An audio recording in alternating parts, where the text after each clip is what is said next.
नमस्कार, welcome to my channel Stride and grow.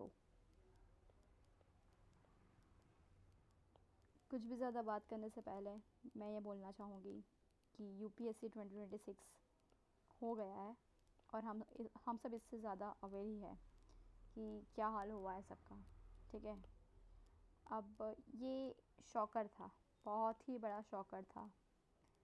At least मेरे लिए तो ये शॉकर ही था, क्योंकि हर बार यूपीएससी एग्ज़ाम लेती है, सबका एक होता है कि कैसा पेपर होगा इस बार, क्या पूछेंगे, क्या नई चीज़ें हमें सीखने मिलेगी, what are the new questions they frame. मतलब एक बहुत ही ज़्यादा ज़िल रहती है लोगों में, उनको इतना रहता है। मतलब मैंने इतने सारे लोग को देखे हैं कि जो ऑलरेडी सिलेक्टेड है, एंड सम आर जो काफ़ी मूव ऑन भी हो गए हैं, लेकिन फिर भी वो लोग ये क्वेश्चन पेपर का इंतज़ार करते रहते हैं। हर बार वो लोग ये पेपर का इंतज़ार करते हैं कि इस बार वो क्या पूछेगी।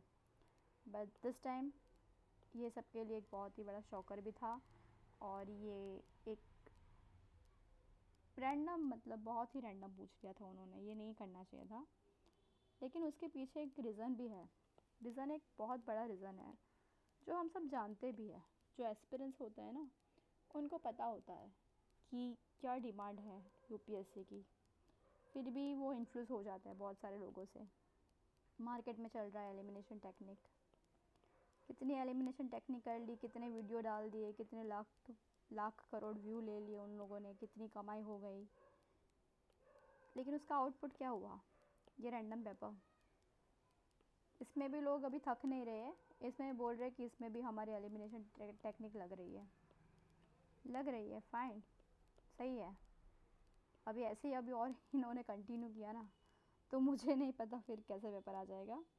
बट ये रॉन्ग है, बहुत ही ज़्यादा ये गलत चीज़ है। आप सोचो ना कि कोई क्वेश्चन पूछा है हमें, ठीक है, उसमें A B C लिखा है, D लिखा है, उसमें ऐसे आंसर है, ये इतना बड़ा आंसर है। बोल रहे हैं कि इसकी लेंथ देखो इतनी बड़ी है, इतना कौन टाइप करने जाएगा, यही आंसर है। ठीक है, ये आंसर है, सबने 2 मार्क्स ले लिए। लेकिन क्या लगता है आपको ये एप्टीट्यूड सही है? लगता है आपको कि ये एप्टीट्यूड ज़्यादा सही है? नहीं सही है ये बिल्कुल भी गलत है।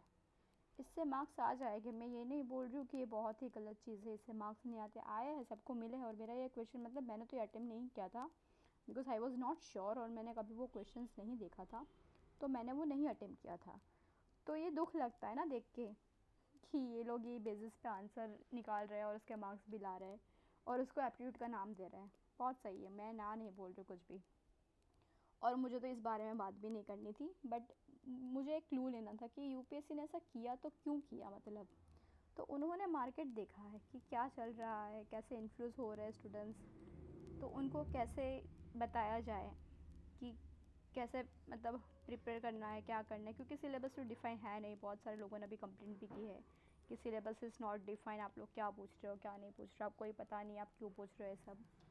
तो हमारे यूपीएससी के चेयरमैन ने बहुत ही अच्छा एक ट्वीट कर दिया है, जो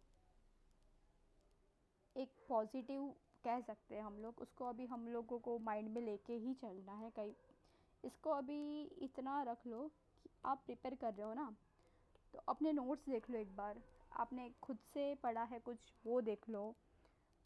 अगर आपको अनलेस एंड अनटिल कुछ चीज़ें समझ नहीं आ रही है, तो आप यूट्यूब का सहारा ले सकते हो। बहुत सारी चीज़ें अवेलेबल है यूट्यूब पे, उसकी भी हेल्प ले सकते हो। लेकिन रैंडमली आप एग्ज़ाम के 1 मंथ पहले जाके एलिमिनेशन टेक्निक दे के एग्ज़ाम क्लियर नहीं कर सकते। उन्होंने लिखा है, सो ही quoted, okay, so he wrote, and let me quote it, that I understand this year's prelims felt quite tough and challenging for many aspirants. Most answers are based on standard books, government websites, government press release and reputed newspaper. ये इतना बड़ा statement है ना कि इसको अगर अभी किसी ने इग्नोर किया ना, तो फिर वो गलत हो जाएगा। ठीक है, तो ये चीज़ है जो हमें क्लू मिल गया है कि अभी आपको ये लेके आगे चलना है, और ये सही भी है। और ये नहीं है कि हम लोग बहुत टाइम से ये सब चीज़ें पढ़ नहीं रहे, हमें आइडिया नहीं है कि ये सब चीज़ें पढ़नी होती है। हमें बिल्कुल ये आइडिया रहता है क्योंकि अल्टीमेटली हम लोग कैसे सिलेबस डिफाइन करते थे कि टॉपर ने कुछ मेंशन किया है, कोई बड़े बड़े सर लोग हैं उन्होंने कुछ हमें बताया है, या फिर हमने प्रीवियस क्वेश्चन खुद से एनालिसिस की है, उसके बेसिस पे हम पढ़ते थे कि हमें पता है कि भाई एनसीईआरटी से क्वेश्चन आ रहे हैं, फिर स्टैंडर्ड बुक्स से क्वेश्चन आ रहे हैं, बहुत सारी स्टैंडर्ड बुक्स हमें पता है कि कौन कौन से बुक्स है, फिर हमें ये भी पता है कि द हिंदू में से पूछते हैं। लेकिन उसके अलावा भी बहुत सारे लोग बहुत ही इधर उधर जाने लगे थे, तो ये एक स्ट्रिक्ट डायरेक्शन हम कह सकते हैं, तो उसके बेस पे ही हमें चलना है। तो मेरा एम ये था ये चैनल करने का कि मैं पीआईबी पढ़ती हूँ, लेकिन एक रिटेंशन होता है ना हमारा कि हम कितने टाइम तक उसको रिटेन कर सकें।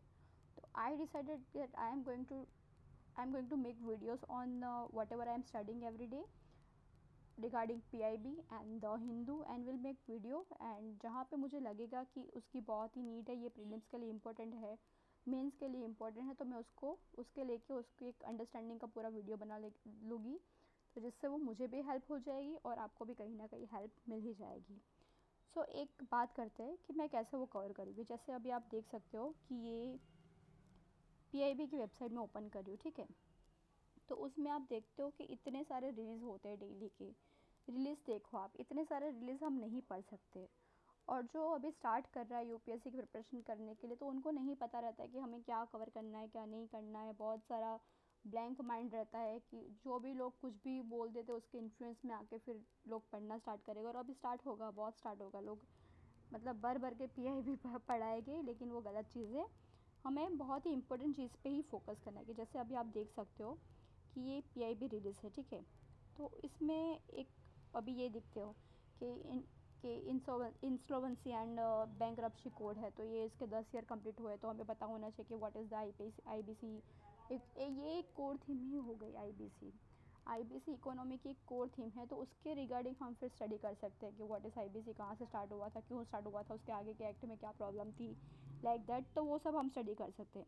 फिर ये है कि Surya Kiran aerobatic team celebrates 30 years of precision patience and professional excellence. तो हमें पता होना चाहिए कि सूर्य किरण क्या है, तो एक ये बायलिटरल एक्सरसाइज है बिटवीन नेपाल एंड इंडिया, तो उसका बैकग्राउंड हमें पता होना चाहिए। और ये बैकग्राउंड कब आता है, अभी मैं पढ़ रही हूँ, अभी मैंने ये स्टार्ट किया, ओपन किया, तो ये बैकग्राउंड मुझे पता है क्योंकि एक टाइम दिया है ये प्रिपरेशन के लिए, तो ये सब चीज़ें पता होती है।